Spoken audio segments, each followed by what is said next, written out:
The Spanish sun beat down on the orchard, its warmth a stark contrast to the chilling discovery amidst the lemon trees. A man lay dead, his life brutally taken. This wasn't just another crime. It was a murder that would soon capture international attention, drawing a web of intrigue from the sun-soaked coasts of Spain to the streets of Belfast, Northern Ireland. The victim, John George, a 37-year-old father of two. The news of his death sent shockwaves across two nations, leaving a family shattered and a trail of unanswered questions. Who would want John George dead?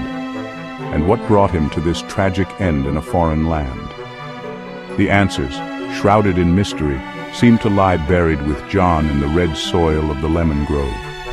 This wasn't just a murder, it was a puzzle, each piece holding a clue to a life cut short and a truth waiting to be unearthed. John George was a Belfast man, born and bred. He was a son, a brother, a father of two young children. Life hadn't always been easy for John, but those who knew him spoke of a man with a good heart, a man who loved his family dearly.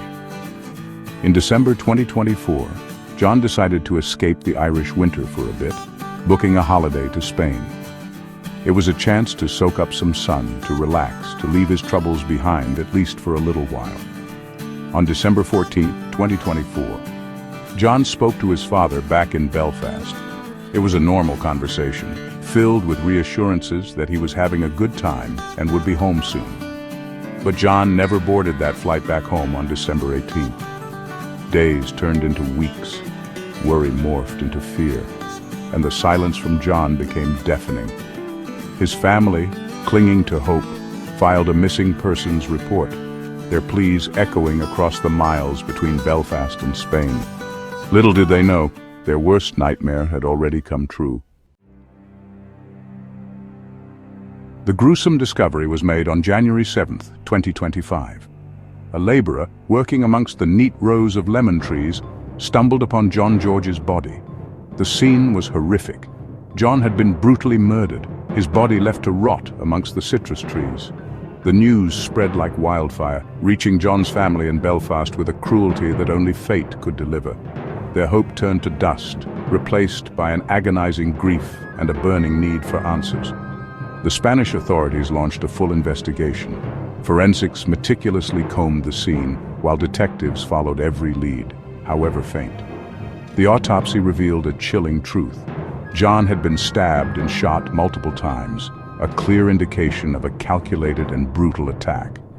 His family, devastated, requested a second post-mortem in Belfast, desperate for every piece of information that could bring them closer to the truth.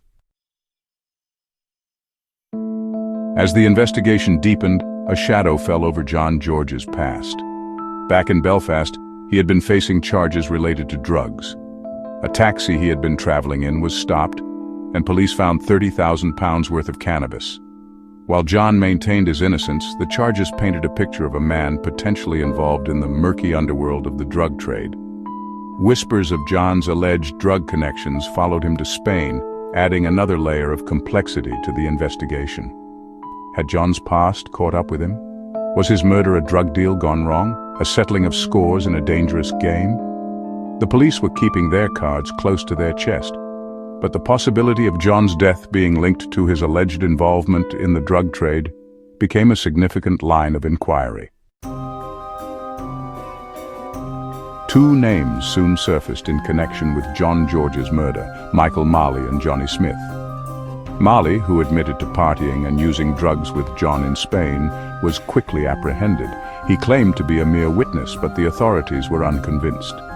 He was charged as an accomplice to the murder and remained behind bars awaiting trial. Smith, however, proved more elusive. He had vanished from Spain shortly after John's disappearance, leaving behind his two dogs in a rush. An Interpol warrant was issued, and the net closed in on Smith in Braga, Portugal.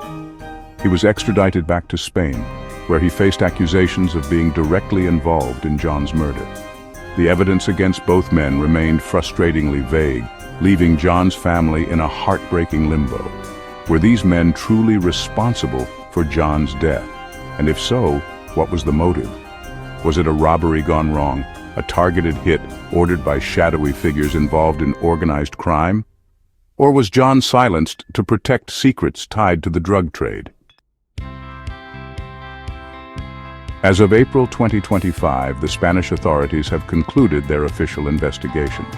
No further arrests are expected, but for John George's family, the fight for justice is far from over.